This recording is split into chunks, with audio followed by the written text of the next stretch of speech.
مدريش بلاي غررك تراي لا مبوي حنان كلام يجوز كل الكحلول مهما يطول كلام حنان مدريش بلاي غررك تراي لا مبوي حنان كلام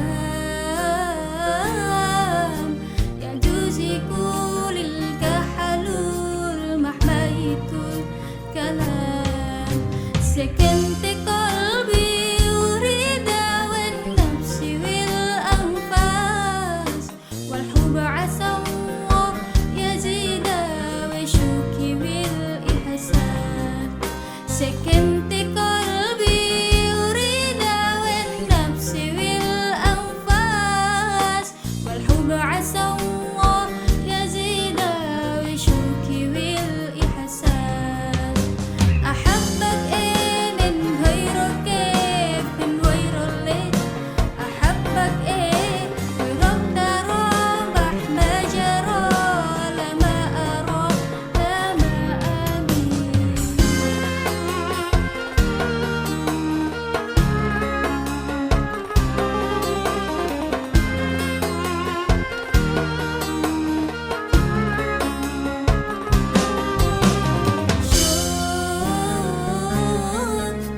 قلبي كبير عاشقين كتير ما على خير شوق هواك أحتاج لك تنفس أنا عاشقة هواك.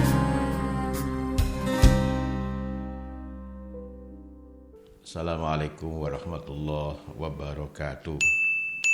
Ila hadrati Nabi Mustafa Muhammadin sallallahu salam wa ala alihi wa ashabil kiram wa azwajihi wa waladihi wa dhurriyyatihi wa ali baitihi lamul Fatihah.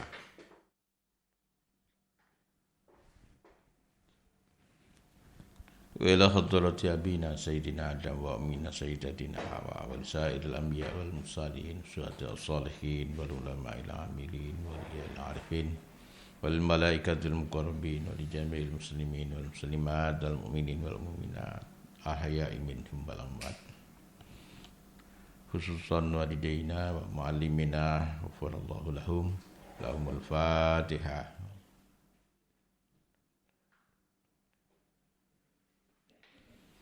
Khususan ila hadrati Abu Hamid Muhammad bin Ahmad Al-Ghazali At-Tusi radhiyallahu an. Al-Fatihah. Subhanaka la ilma lana illa ma 'allamtana innaka antal alimul hakim. Bismillahirrahmanirrahim. Al-qismus tsani al-qawlu fi ijtinabil ma'asi. Bagian yang kedua dari kitab ini membahas tentang menjauhi maksiat. Seperti yang sudah kita bahas dalam pertemuan kemarin, Al-Ghazali mengingatkan kepada kita bahwa anggota tubuh kita itu kecuali nikmat juga amanat. Sebagai nikmat maka kita harus syukuri kita diberikan jawarih, anggota badan yang lengkap dan berfungsi secara baik. Anggota badan sebagai amanah adalah titipan dari Allah. Kita harus bisa memastikan bahwa seluruh anggota badan kita gunakan sesuai dengan rencana Allah menciptakannya. Oleh karena itu di dalam bab ini Abu Hamid Muhammad bin Muhammad Al-Ghazali membicarakan demikian detail tentang anggota tubuh dan fungsinya serta apa-apa yang harus dihindari. 7 anggota tubuh yang benar-benar beliau berikan garis bawah, yaitu mata, telinga, mulut, perut, kemaluan, tangan dan kaki. Para santri, wali santri dan pemirsa, mata kita diciptakan oleh Allah agar kita bisa mengambil manfaat dalam kegelapan. Bukan hanya kegelapan dohiriyah karena tidak ada cahaya, tapi juga kegelapan batiniyah. Dan dengan mata itu bisa membantu kita untuk memenuhi kebutuhan-kebutuhan kita. Dan juga dengan mata kita bisa melihat keindahan, keajaiban ciptaan Allah yang tergelar di bumi dan langit. Sekaligus kita bisa mengambil iktibar berbagai kejadian, berbagai realita yang kita lihat dengan mata kita. Oleh karena itu, Al-Ghazali mengingatkan agar mata kita berfungsi dengan baik, hendaknya menghindari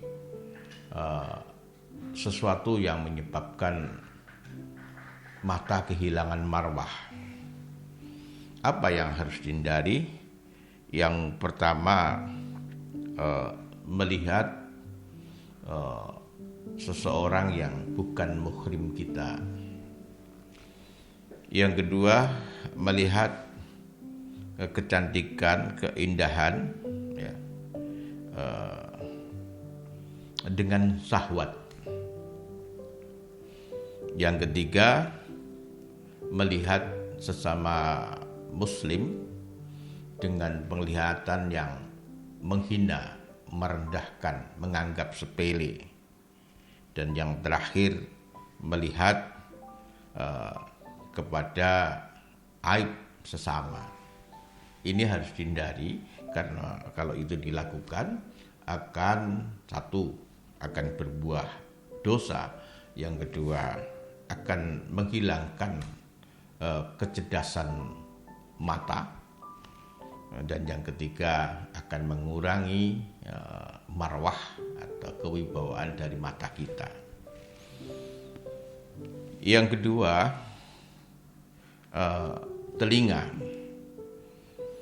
Al-Ghazali menasihatkan kepada kita agar telinga dipelihara, dijaga untuk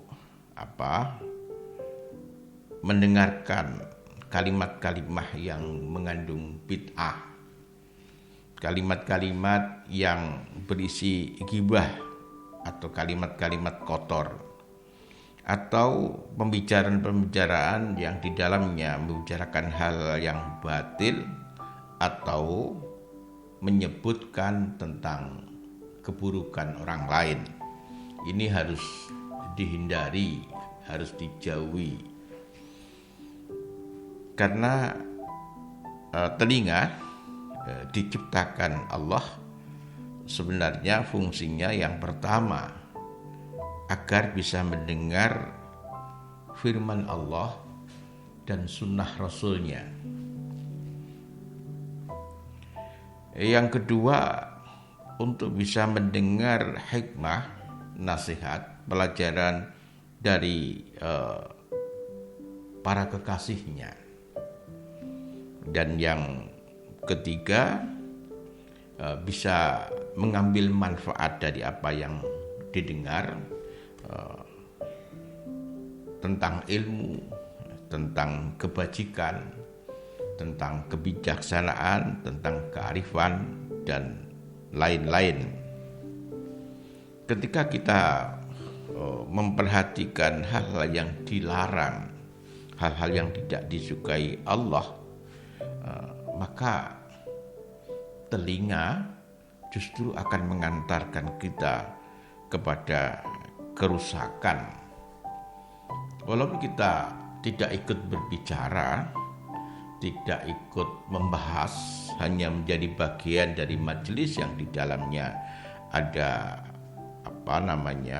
pembicara-pembicara yang berkaitan dengan bid'ah atau ghibah atau kata-kata yang buruk, Al-Ghazali mengatakan bahwa annal mustami'a sarikul qail, sesungguhnya orang yang mendengar bersekutu dengan orang-orang yang berbicara, wa huwa ahadul mutabain, salah satu dari dua orang yang sedang ghibah. Beliau Al-Ghazali mengutip satu hadis Rasulullah sallallahu alaihi wasallam. Para santri, wali santri dan pemirsa, yang ketiga adalah lisan. Lisan itu dicipta, dihadiahkan, dianugerahkan kepada kita manusia untuk memperbanyak dengan lisan itu zikir kepada Allah, membaca firman-Nya, dan memberikan petunjuk kebaikan bagi manusia yang lain menuju jalan yang baik, menuju jalan yang diridhoinya. Juga memberikan petunjuk kepada orang lain hal-hal yang bermanfaat dalam urusan agamanya dan dunianya. Ketika kita menggunakan lisan tidak pada tempatnya, kata Al-Ghazali, kita telah kufur nikmat, dan itu adalah akan mengantarkan kita kepada kecelakaan di dunia, juga kecelakaan di akhirat. Al-Ghazali mengutip satu hadis, annar rajula yatakallamu bil kalimati liyadhaka biha ashabu wa yahwi biha fi qahri jahannama sab'ina kharifan. Seseorang yang berbicara dengan sebuah kalimat yang maksud motivasi pembicaraannya untuk menimbulkan tawa sahabatnya, pendengarnya, maka sebenarnya dia sudah melemparkan dirinya di neraka jahanam selama 70 tahun. Dan juga diriwayatkan annahu qutila syahidun fil ma'rakah ala ahdi Rasulillah sallallahu alaihi wasallam, faqala qailun hani'an lahu fil jannah, faqala sallallahu alaihi wasallam wa ma yudrika la'allahu kana yatakallamu fima la ya'dihi wa yabkhalu bima la yughnihi. Di masa lalu ada seorang yang terbunuh di dalam sebuah pertempuran sebagai syahid dalam sebuah peperangan. Orang-orang mengucapkan selamat, hani'an lahu bil jannah, selamat, kalian akan mendapatkan surga. Tapi Rasulullah SAW bersabda, dari mana kamu memastikan itu? Apa tidak mungkin dia berbicara semasa hidupnya, menghiasi perjalanan hidupnya dengan berbicara sesuatu yang tidak bermanfaat dan berlaku bakhil dalam kehidupannya. Para santri, wali santri dan pemirsa, maka peliharalah lisan kita dari 8 hal, kata Al-Ghazali. Yang pertama adalah dusta. Jangan sampai lisan kita mengeluarkan kata-kata dusta atau al-jid wal hazal, banyak guyon, banyak tertawa. Jangan membiasakan dusta, karena kebiasaan dusta juga akan mengantar kamu kepada perilaku karakter dusta. Karena dusta itu adalah ummahatul akabir atau ummahatul kabair, yaitu menjadi pokok, menjadi penyebab utama dosa-dosa besar. Para santri, wali santri dan juga pemirsa, untuk mencoba merenungi tentang buruknya dusta, kita bisa berangan-angan bagaimana ketika ada orang lain berlaku dusta kepada kita, melakukan tipu daya kepada kita dengan kata-katanya. Tentu kita sangat terganggu dan sangat tidak nyaman, dan mungkin muncul sebuah pendapat orang ini tidak bisa dipercaya. Demikian halnya ketika kita melakukan dusta, orang lain akan berpendapat yang sama tentang kita. Yang kedua yang harus dijauhi dari mulut kita adalah mengingkari janji. Ketika kita berjanji, harusnya kita bersungguh-sungguh untuk mencoba mentaatinya, untuk mencoba memenuhinya. Jangan sampai di dalam kehidupan kita mudah berjanji, kemudian juga mudah mengingkari. Nabi SAW bersabda, salasun man kunna fihi wa huwa munafikun wa in shoma wa shalla man idza hadasa kadzaba wa idza wa'ada akhlafa wa idza utumina khana. Yaitu kata Nabi, ada 3 hal. Kalau 3 hal ini ada pada seseorang, maka orang itu disebut munafik, walaupun dia puasa, walaupun dia sholat. Apa 3 hal itu? Yang pertama, kalau bicara dusta. Yang kedua, kalau berjanji mengingkari. Dan yang ketiga, kalau dipercaya khianat. Para santri, wali santri, pemirsa, demikian vlog kita hari ini. Semoga bermanfaat. Dan saya ucapkan selamat berbuka puasa. Semoga puasa kita hari ini dan hari yang kemarin diterima oleh Allah Subhanahu wa Ta'ala, dan kita diberikan kesempatan untuk berpuasa esok hari dengan lebih baik. Terima kasih. Wallahu muwaffiq ila aqwamit thoriq. Assalamualaikum warahmatullahi wabarakatuh.